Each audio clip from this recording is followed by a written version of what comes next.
You forgot something. The little voice barely carried across the silent courtroom. Everyone had already started standing. Chairs scraped against the polished wooden floor. My attorney leaned toward me and whispered, "Let's go." I couldn't.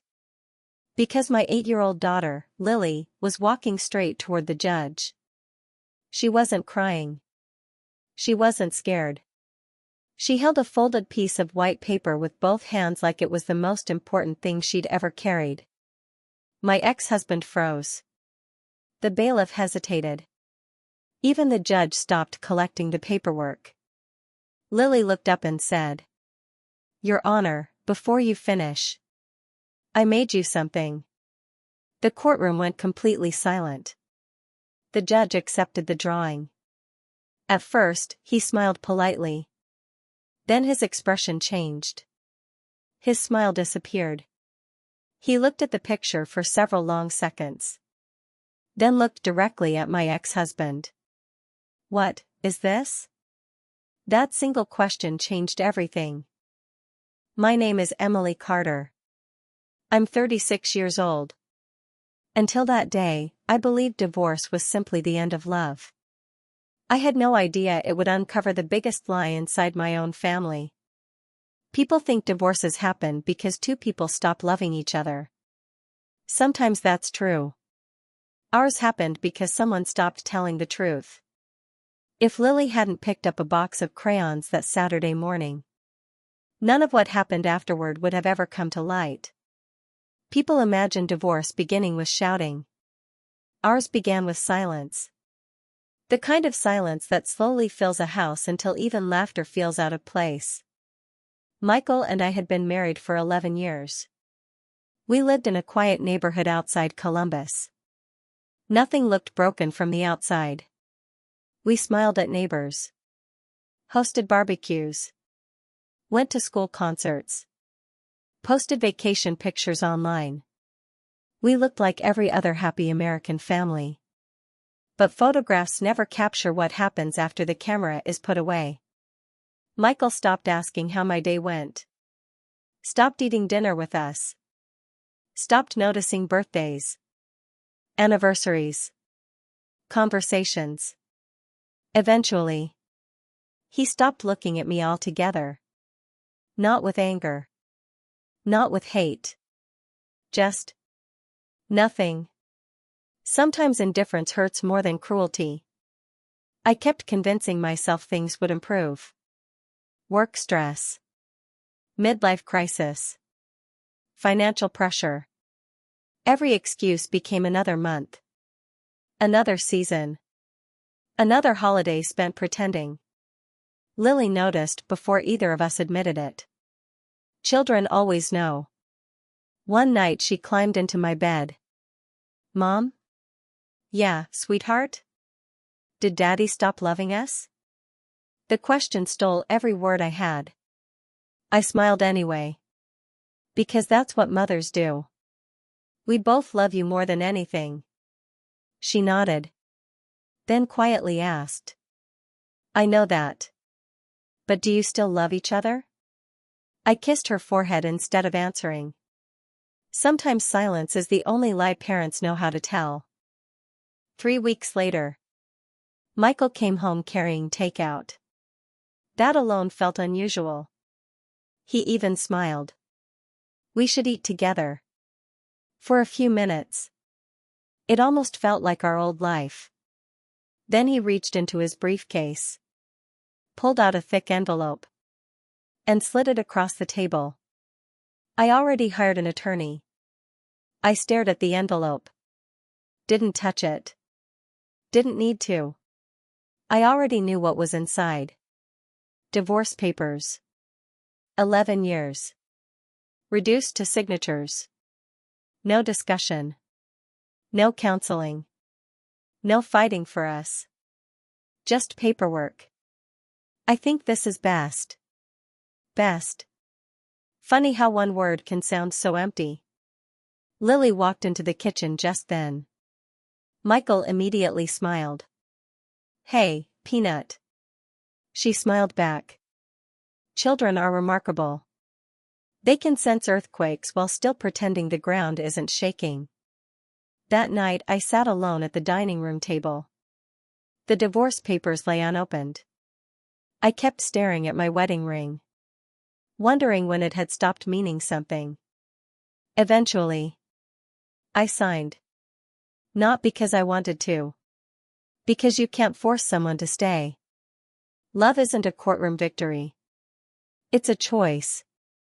And Michael had already made his. Or so I believed. Over the next several weeks, Michael became strangely generous. He never argued over custody. Never argued about money. Never argued about the house. My attorney frowned. This isn't normal. What do you mean? Most divorces involve negotiation. So? He seems eager. I laughed bitterly. Maybe he's just relieved. She didn't laugh. Instead, she pointed at one page. He waived several assets without discussion. Isn't that good? It could be. She paused. Or he's protecting something else. The words stayed with me long after I left her office. Protecting something. At first, I dismissed the idea. Michael wasn't perfect. But he wasn't a criminal. At least, that's what I thought. Children process emotions differently. Some cry. Some become quiet. Lily drew pictures. Every afternoon. Every night. Hundreds of drawings. Our family. Our house. Our dog. The park. The school. Sometimes she drew Michael smiling. Sometimes she didn't draw him at all. I kept every picture in a cardboard box. One Saturday morning, she asked a question that made my stomach tighten. Mom. Yes? If someone lies every day, do they forget they're lying? I stopped folding laundry. What makes you ask that? She shrugged. I'm just wondering. Children rarely ask random questions. I should have realized that then. That afternoon, while Lily played in the backyard, I decided to clean the kitchen. Her cardboard box of drawings sat beside the pantry. I'd been meaning to organize it for weeks. Most of the pictures looked exactly the same. Stick figures. Rainbows. Dogs. Birthday cakes. Our little blue house. Then one picture made me stop. It showed our family standing in front of the house. Me. Lily. Michael. But there was something odd. Behind Michael, she'd drawn another person. A woman with long blonde hair. They were holding hands. At first, I smiled. Kids imagine things all the time. Then I turned over another drawing. The same woman. Another one. The same woman again. Always beside Michael. Never beside us. Lily? She skipped into the kitchen carrying her favorite stuffed rabbit. Yeah? Who's this? She glanced at the picture as if it were obvious. Oh. That's Daddy's friend. My stomach tightened. What friend? The lady. What lady? The one who comes to Daddy's office. Michael worked in commercial real estate. Lily had only visited his office a handful of times. When did you see her? When Grandma watched me that day. I frowned. I don't remember taking you there. Daddy did. When? She shrugged. Last year. Children don't measure time the way adults do. Everything is either yesterday or forever ago. What was the lady doing? They were laughing. And? They hugged. She paused. Then Daddy told me not to tell you because it was a work surprise. The room suddenly felt too warm. The next morning I met my attorney, Rebecca. I wasn't planning to mention Lily's story. It sounded too childish. Too uncertain. But something kept bothering me. I handed Rebecca 3 drawings. She studied them quietly.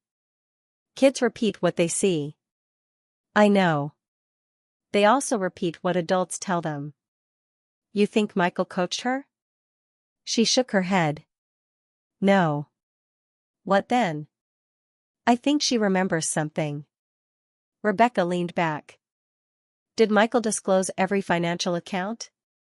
According to the paperwork. And every business partnership? Yes.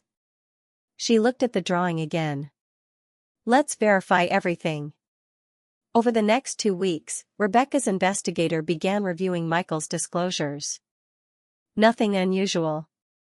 Until one company name appeared in an old corporate filing. A small consulting business. It wasn't listed in the divorce documents. Rebecca frowned. This should have been disclosed. Maybe he forgot. She looked directly at me. Businesses aren't forgotten. The company had almost no activity. No employees. No website. But it still existed. Its registered mailing address was a downtown office building. The same building where Michael worked. A few days later, I stopped by Michael's office to drop off Lily's backpack. He met me in the lobby. Nervous. Too nervous. I'll take it. I can bring it upstairs. No. Too fast. Too sharp. His smile returned almost instantly. I'm heading into a meeting. As he reached for the backpack, a woman stepped off the elevator. Blonde. Early 40s. Professional suit. She smiled at Michael. Ready? The smile disappeared the moment she noticed me. Michael hesitated. Emily. This is. He stopped. The woman answered for him. Karen. Nothing more. No last name. No explanation. She extended her hand. It was nice meeting you. She walked away before I could respond. Michael never looked me in the eye. The final hearing was scheduled for Monday morning. Sunday night, Lily couldn't sleep. She climbed into bed beside me. Mom? Yeah? Will tomorrow fix everything? I swallowed hard. No. Then why do we have to go? Sometimes grown-ups need help making important decisions. She nodded thoughtfully. Then asked. Does the judge know who's telling the truth? I hope so. She looked toward her bedroom. I made him something. I smiled. A picture? She nodded proudly. I want him to understand. Children always believe honesty is enough. I wished adults still did. The courthouse felt colder than I remembered. Gray walls. Muted conversations. The quiet buzz of fluorescent lights. Michael arrived wearing the same navy suit he'd worn to his brother's wedding.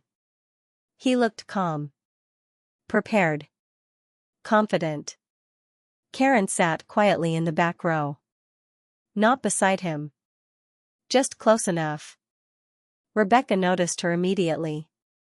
You know her? I shook my head. No. Rebecca wrote something in her notebook. The hearing itself lasted less than 40 minutes. Property division. Custody agreement. Support arrangements. Everything had already been negotiated. The judge flipped through the final stack of papers. This appears to be an uncontested matter. Michael answered first. Yes, Your Honor. I forced myself to speak. Yes. The judge nodded. He signed one page. Then another. He looked at both of us. Once these documents are entered, your marriage will officially be dissolved. I picked up the pen. My hand trembled. 11 years. Reduced to one signature. I signed. Michael signed immediately after me. The judge gathered the documents. It is the order of this court, a tiny voice interrupted him. Everyone turned. Lily. She stood beside the courtroom door holding a folded sheet of white paper. She walked slowly toward the bench. Every step echoed across the room. The bailiff instinctively stepped forward. The judge raised one hand. It's all right. Lily stopped in front of him. She looked up with complete innocence. Your Honor. I made this for you. The courtroom smiled politely. Even the judge smiled. Well, thank you. He unfolded the paper. For a second. Nothing happened. Then his expression changed. His eyebrows pulled together. He looked closer. Much closer. He slowly turned the page around. Young lady. Can you tell me what this picture shows? Lily nodded. That's my family. She pointed. That's Mommy. That's me. That's Daddy. Then she pointed to the fourth figure. And that's the lady Daddy says nobody can know about. The room froze. No one moved. No one breathed.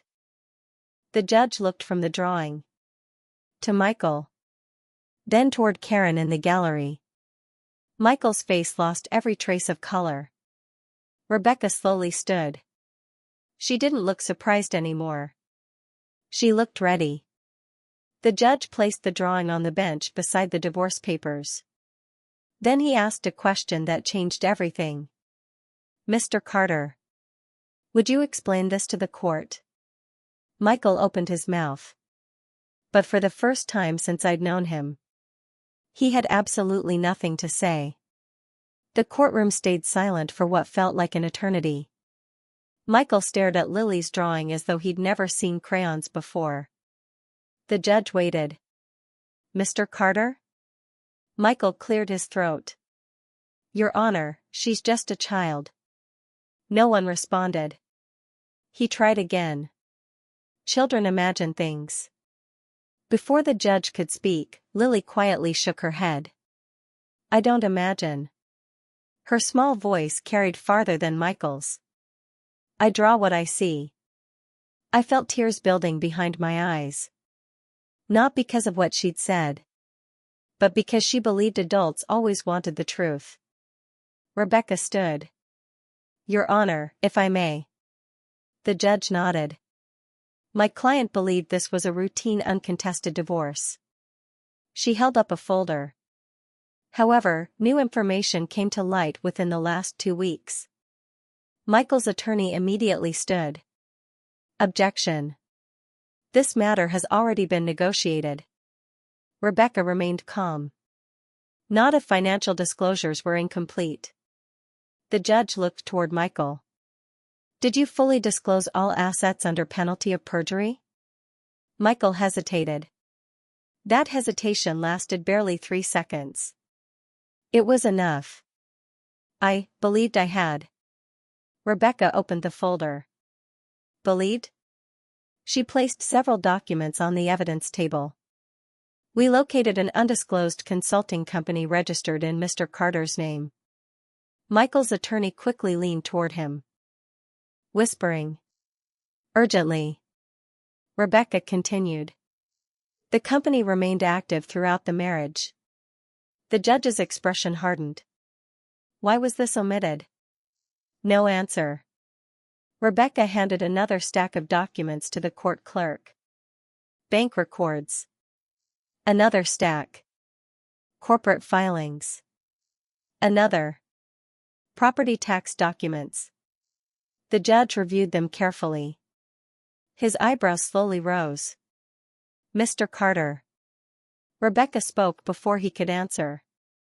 The consulting company owns a commercial property through a holding agreement. I stared at her. A property? She looked at me briefly. Then continued. The value was never disclosed during discovery. Michael finally spoke. It wasn't mine. Rebecca didn't even look at him. Then whose signature appears on every annual report? Silence. Again. Something unexpected happened. Karen rose from the back row. Your Honor. Everyone turned. I need to say something. Michael looked horrified. No. Karen ignored him. I wasn't having an affair. The courtroom became perfectly still. She looked directly at me. I'm sorry. I should have contacted you months ago. My heart pounded. What are you talking about?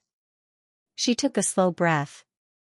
I was hired to help dissolve several business entities. She glanced toward Michael. He told me you already knew. I didn't. I know that now. Karen's eyes filled with tears. He said the companies were being reorganized for tax purposes before the divorce. Rebecca quietly asked. Were assets transferred? Karen nodded. Yes. When? About 8 months ago. The room erupted in whispers. The judge struck the gavel. Order. Michael finally stood. I wasn't trying to steal anything. Rebecca answered immediately. Then why move millions of dollars into shell companies before filing for divorce? He had no explanation. Only excuses. I wanted to protect the business. From whom? My competitors. Rebecca calmly replied. Your competitors weren't married to you. Even Michael's own attorney slowly lowered his head. He knew the case had changed. This was no longer just a divorce. It was about whether the court had been intentionally misled. The judge picked up the drawing once more. He studied it carefully. Then smiled softly at Lily. You know, this isn't what proved the case. Lily looked confused. It didn't? The judge shook his head. It showed us where to start looking. Rebecca smiled. Sometimes children notice details adults ignore. The judge nodded. And sometimes they remind adults why honesty matters. The judge set the divorce paperwork aside. This court cannot finalize an agreement based upon potentially incomplete financial disclosures. He looked directly at Michael. The current settlement is vacated. Michael closed his eyes. The judge continued. I am ordering additional financial discovery. He paused. And referring the disclosure issue for further review. Michael looked like the weight of the entire room had settled onto his shoulders. Not because of punishment. Because the truth had finally caught up with him. The final settlement looked very different. Independent accountants traced the hidden assets. Everything was properly disclosed. The property. The business interests. The investment accounts. Nothing disappeared. Nothing stayed hidden.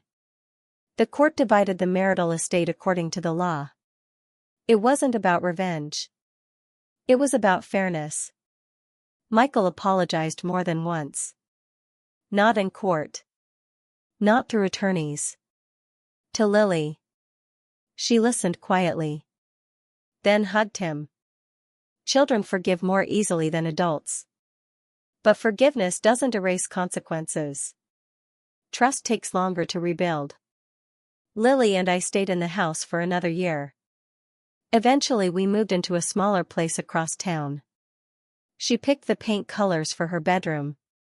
Bright yellow. Because yellow feels happy. Every Friday evening we made homemade pizza. Every Sunday morning we walked to the neighborhood park. Our life wasn't the same. It wasn't supposed to be. It was honest. And that made all the difference. One afternoon, almost a year later, I found Lily drawing at the kitchen table again. What are you making? She smiled. Our family. I looked down. There were only three figures. Her. Me.